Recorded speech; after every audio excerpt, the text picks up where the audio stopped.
everyone. Destruction. Such a word. Has anyone seen true destruction? What is that to you? An explosion or two? Perhaps.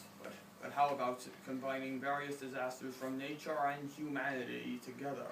That is what happened in the Fukushima Daiichi nuclear disaster. It all started with 4 radiation plants in 2011.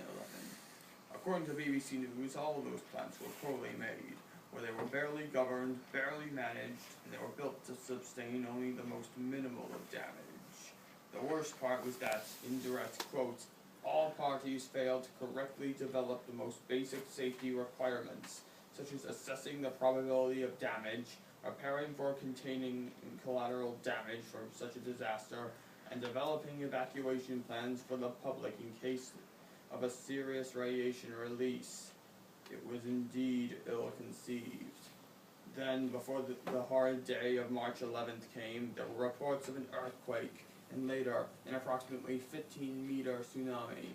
They were about to savage the land, but the company treated it like it was nothing. Suddenly, according to Wikipedia, the earthquake ripped and tore through the land, while the tsunami ravaged the rest. But the real destruction occurred when, according to the website literally titled Fukushima Accident, the unstable plants melted down from the pressure over the course of 3 days. The radioactive materials flowed freely with the water as the event unfolded. This level 7 amount of radioactive destruction was devastating, the likes of which have not been seen since Chernobyl. 18,500 people died due to the earthquake-tsunami combination. Miraculously, the government managed to evacuate 150,000 people, so no more losses could be met. Even with the radiation, only the people close to the plant got radiation poisoning.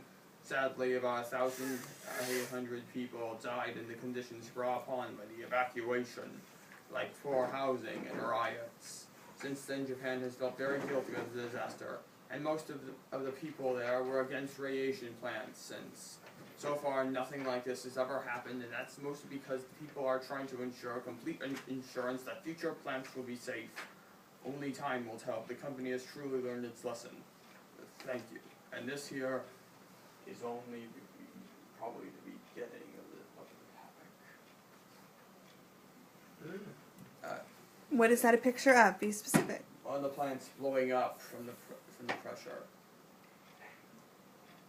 Thank you.